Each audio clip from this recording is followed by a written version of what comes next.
시청자 여러분 안녕하십니까? 청양신문에서는 새해를 맞아 지난 군정에 대한 성과와 앞으로의 방향에 대해 짚어보는 시간 마련했는데요. 김돈곤 군수 모시고 이야기 나눠보도록 하겠습니다. 군수님 안녕하십니까? 네, 안녕하세요. 네, 올해가 민선 7기를 마무리하는 해라고 들었습니다. 지난 4년간의 성과와 앞으로의 방향이 어떻게 되시나요? 지금 우리 다 아시겠지만 청양이 65세 이상 고령화율이 37%입니다. 그리고 작년 같은 경우 출생아가 87명, 사망자가 487명입니다.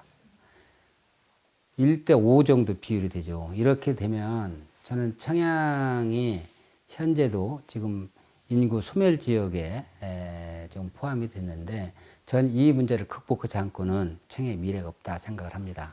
그럼 이 문제를 어떻게 극복할 것이냐 이 문제인데 저는 행정에 많은 분야가 있지만 그 행정의 분야가 어떤 한두 개 특정 분야만 변화해서는 그 저출산 고령화를 극복할 수가 없다.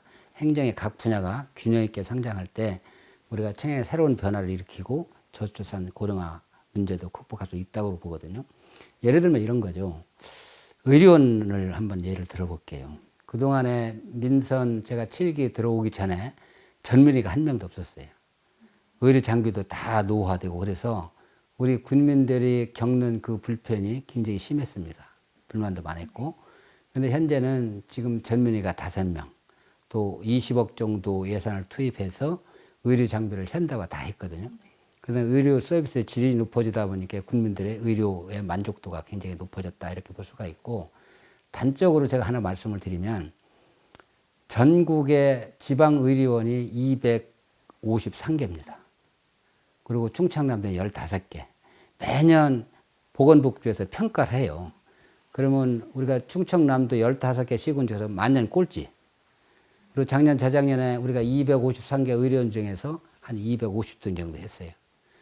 근데 지난해는 그 평가에서 우리가 충청남도에서 우리가 1등을 했습니다. 전국에서 253개 중에서 3등을 했어요. 놀라운 변화죠. 저는 이 의료원이 이렇게 변했듯이 행정의 각 분야가 균형 있게 성장을 해야 이 저출산 고령화 문제를 극복할 수 있다. 저는 그렇게 생각을 하고, 그동안에 우리가 많은 예산을 확보했지만 저희들이 집중했던 것이 공모사업입니다. 우리가 3년 반 동안 한 3,500억 정도 공모사업을 유치를 했거든요. 아마 전국에 228개 자치단체가 했는데 2천억 확보한 데가 없을 겁니다. 우리 인구 3만 밖에 안 되는 이 조그만 지역에서 3,500을 했다. 이건 놀라운 거고, 또 이 예산이라면 각 분야별로 새로운 성장 동력을 가져갈 수 있는 그런 사업들을 거의 대부분 확보했다. 그 사업들을 잘 우리가 갖고 나간다면 정말 새로운 변화가 있을 것이라고 생각을 하고, 특히 제가 한 번 더 말씀드리고 싶은 것이 충청남도하고 교육청에서 민선 7기 들어서 공공기관 3개를 새롭게 만들거든요. 하나는 사회적 경제 혁신타운, 또 하나는 탄소중립연수원, 그 다음에 그 교육청에서 하고 있는 그 영양체험관, 이런 건데, 요 3개 기관 모두를 우리 청양군 유치했습니다. 또 여기에 대해서 우리 소방복합시설이 지난 연말에 착공을 했고, 또 도립대학교 있고 하니까 도 단위 기관이 아마 청양군이 5개가 되거든요. 아마 다른 시군에 많아야 2개, 3개 정도 될 거예요. 근데 우리가 제일 많은 우리 공공기관을 유치를 하고 또 유치를 했다, 이렇게 말씀드릴 수가 있고요. 저는 이제 그러한 사업들 유치한 것도 중요하지만 그보다 더 중요한 거는 그 사업들이 제대로 지역에서 운영될 수 있도록 하는 그런 시스템을 어떻게 잘 갖추느냐, 어떻게 준비하느냐, 이게 굉장히 중요하다고 생각하고 그 일에 집중하고자 합니다. 네, 아까 말씀하셨던 충남 사회적 경제 혁신타운 그리고 충남 광역형 탄소중립연수원 유치에 있어서도 많은 어려움이 있었을 것 같은데요. 숨은 이야기가 있다면 몇 가지 소개해 주시죠. 이게 그냥 공무원들 노력만 가지고 된 게 아니다. 정말 그 뒤에 있는 숨어있는 비하인드 스토리가 굉장히 많아요. 하나 제가 사회적 경제 혁신타운 유치 과정을 한번 간략하게 말씀을 좀 드리면, 이 사회적 경제 혁신타운은 산업자원본부거든요. 전국에 3군데를 그 설립을 하려고 각 시도에 이제 공문을 보냈을 거 아니겠어요? 근데 충청남도에서는 서천하고 아산하고 우리하고 이제 경쟁을 하는 거죠. 그런데 이 아산을 보면 우리하고 경쟁이 안 됩니다, 대상이. 왜냐하면 그 사회적 경제 기반이 탄탄한 데가 아산이에요. 제일 취약한 데가 우리 청양이고. 그래서 저는 아산을 넘을 방법이 없어요. 그래서 저는 정상적으로 일반 도시형 사회적 경제를 가지고 아산하고 경쟁해서 우리가 승산이 없다. 그럼 우리 새로운 개념의 농촌 사회적 경제를 한번 그 논리를 정립해서 한번 경쟁을 해보자. 그렇게 했던 거예요. 거기에는 이제 우리 청양군이 중심이 됐지만 충남연구원 또 도립대학교에서 많이 그 자료도 준비해주고 준비를 해줬는데 그렇게 해서 철저히 준비를 했죠. 몇 달 동안. 그렇게 해서 우리가 아산을 넘었어요. 아산을 넘었는데 문제는 산자부에서 어떤 시각이 곱질 않은 거예요. 왜냐하면 이 불무진 청양에 도 단위 사회적 경제 혁신타운을 만들었을 때 과연 운영이 되겠냐 이걸 보는 거거든요. 아산으로 바꿔라 이렇게까지 얘기가 됐었는데 일단 우리가 응모해서 선정이 됐기 때문에 바꿀 수는 없잖아요. 근데 다행인지 모르지만 산자부에서 기재에 비해서 국부 확보를 해야 되는데 그 확보를 못 한 거예요. 전국에 세 곳을 하려고 했는데 그래서 제가 이제 국회를 간다고 그러니까 산자부의 시각이 뭐냐.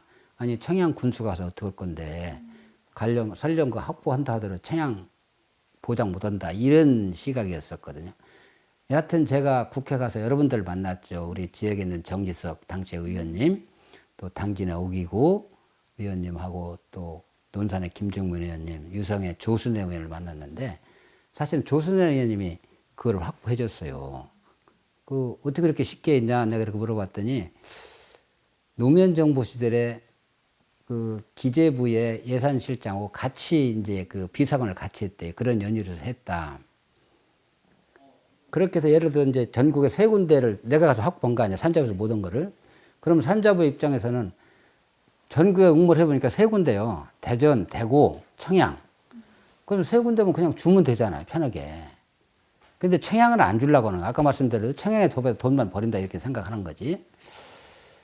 그래서 저는 산자부를 일단은 설득을 시켜야 하잖아요. 그래서 제가 부지사 모시고 갔어요. 당시에 김용찬 우리 도립대 총장 하시는 분을 모시고 가서 산자부 간부들 다 만났습니다. 그러고 나서 한 2주 후에 다시 지사님을 모시고 또 갔어. 가서 그 똑같은 간부들을 만나서 설명을 했어요. 그래도 이분들이 이 생각이 바뀌질 않는 거예요.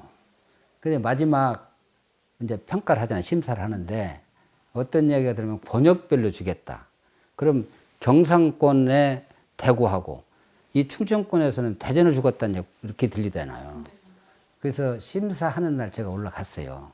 올라가서 대전, 대구 심사가 끝나고 우리가 마지막이었었는데 도센터니까 이제 도의 과장이 이 프리젠테이션을 했거든요. 질문을 딱 두 가지를 물어보더라고. 하나는 농촌형 사회적 경제면 농식품부 예산 가지고 해야지 왜 산자부 예산 가지고 하려고 합니까? 이 얘기고. 또 하나는 아니 그때 도센터인데 도비하고 군비 부담 비율이 그때 3대 7이냐 거꾸로 되는 거 아니냐. 도비가 더 많이 부담해야 되는 거 아니냐. 이 두 가지를 딱 물어보더라고요.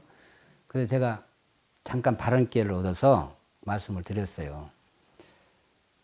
여러분들이 걱정하는 부분을 알겠다. 당신들이 듣도 보지 못한 농촌형 사회적 경제를 한다니까 그 걱정스러워서 이렇게 말씀을 주시는 거 아닙니까? 그런데 우리가 한번 거꾸로 생각해 봅시다. 왜 농촌이라고 사회적 경제를 못 한다고 생각합니까? 농촌 사회적 경제 할 수 있어요. 우리 정말 농촌형 사회적 경제의 롤 모델을 만들어서 내가 전국에 보급시키겠습니다. 이렇게 이제 말씀을 드리고 그리고 도벽우 군비의 부담 비율 그 조정할게요. 조정하면 됩니다. 이렇게 했더니 조용하더라고요. 그리고 우리 식사하고서 이제 도청팀들은 이제 내프로 가고 우리는 이제 청양으로 내려오려고 이제 길에서 이렇게 서로 얘기를 하고 있는데 마침 산자부 팀장이 도 팀장한테 전화가 왔어. 우리 청양군이 1등 했다고. 그래서 그때 우리 정말 다 껴안고 그래서 펄쩍펄쩍 뛰고 그렇게 내려왔어요. 그리고 도비하고 군비 부담 비율도 정말 많이 줄다리기를 많이 했죠.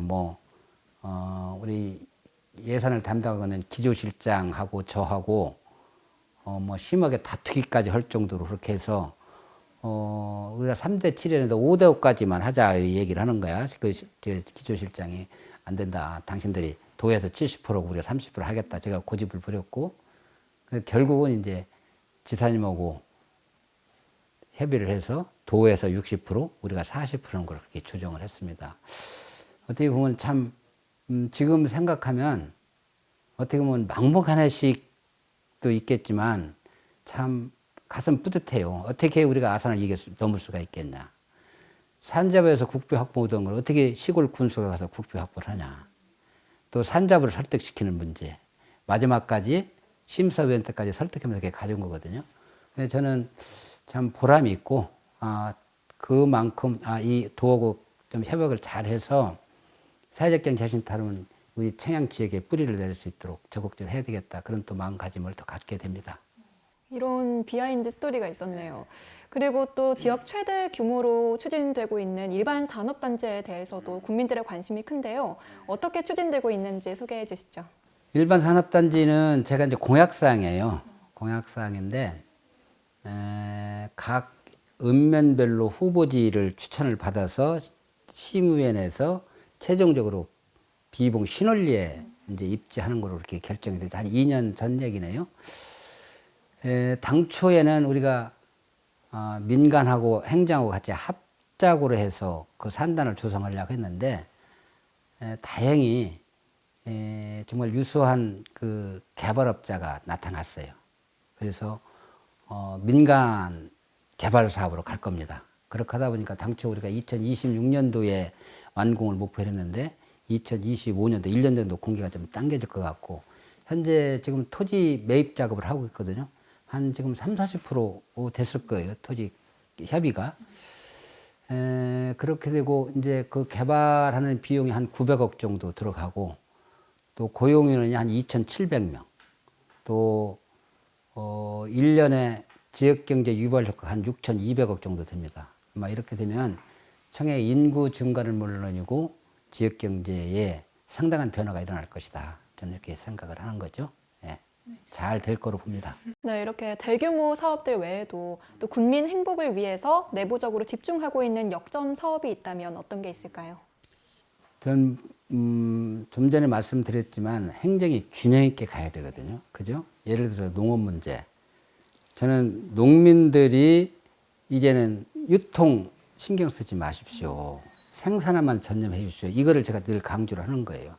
그래서 지금 우리가 투 트랙을 가는데 하나는 칠간마루를 어떻게 브랜드할 것이냐 문제, 또는 푸드 플랜을 어떻게 좀 활성화시킬 거냐 이 문제가 지금 우리가 투 트랙을 가고 있는데 이 푸드 플랜 같은 경우는 이번에 지들이 푸드 플랜 지수 평가에서 최우수를 받기도 했지만 전국에서 우리 청양군만큼 푸드 플랜을 잘하는 데가 없다.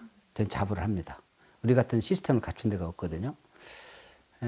그렇고 하고 그다음에 그 우리 주민자치 마을 만들기도 이 중앙에서 또 우리한테 굉장히 관심을 가지고 우리가 굉장히 앞서가고 있고 작년에 우리가 청년의 선표로 청년 정책에 집중을 했는데 아마 청년 정책도 우리 같이 발빠르게 가는 데가 없습니다. 자치단체 중에서. 그다음에 이제 노인과 장애인 복지 문제인데 우리가 이 노인 통합 돌봄 서비스 사업을 선도 사업으로 해서 그 공모 사업을 유치를 했고 그다음에 그 교원리 고령자 복지주택을 짓고 있거든요. 이 두 개를 융복해서 우리가 추진하고 있는데 이 사업이 전국의 모델로 됐어요. 그 보건복지부에서 정부 입전에 선정해서 우리의 모델을 전국에 지금 보급시키고 있다.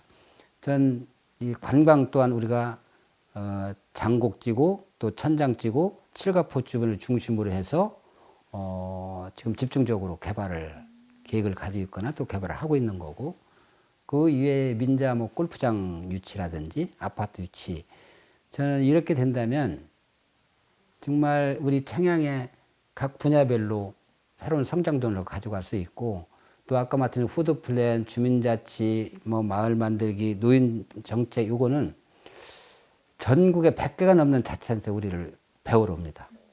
옛날에는 우리가 늘 배우러 다니는데 지금 청양이 달라졌다. 전국에 100개가 넘는 자치단체 우리 청양을 배우러 오고 있거든요. 저는 진짜 놀라운 변화가 청양에서 일어나고 있고 이것이 이제 2년, 3년 우리가 잘 다듬어주면 새로운 청양의 모습을 우리 국민들이 확인할 수 있을 것이다 라고 봅니다. 네, 저도 앞으로 어떻게 변화가 될지 정말 궁금합니다. 그리고 오는 6월 1일에는 제8회 전국 동시지방선거가 치러지잖아요. 군수님께서는 어떤 마음으로 임하실 계획이신가요? 저는 지난번 선거 때도 제가 그 말씀을 드렸거든요. 우리 국민들을 주인으로 모시고 열심히 일을 하겠습니다. 이 말씀을 드렸는데 그 마음 지금도 변함이 없고 우선 제일 중요한 거는 진정성이라고 봅니다. 국민들을 대할 때 정말 가식이 아닌 진정성을 가지고 대하는 문제가 가장 중요하고 또 한 가지는 우리 국민들이 미래에 대해 희망을 가지고서 자꾸 비전 제시를 해줘야 돼요. 아, 분야별로 이렇게 달라집니다. 우리 함께 합시다. 이렇게 해서 청양을 바꿔냅시다. 이런 거거든요. 그래서 저는 끊임없이 지역의 리더는 국민들한테 자꾸 희망을 줘야 하고 비전 제시를 통해 희망을 줘야 된다. 그리고 또 겸손하게 제가 할 수 있는 한 최선을 다해서 그 위에 뭐 방법이 또 있을까요? 좀 알려주십시오. 그럼 이제 마지막으로 이민년 새해를 맞아서 국민 여러분들께 하고 싶으신 말씀 있으시다면 한 말씀 부탁드릴게요.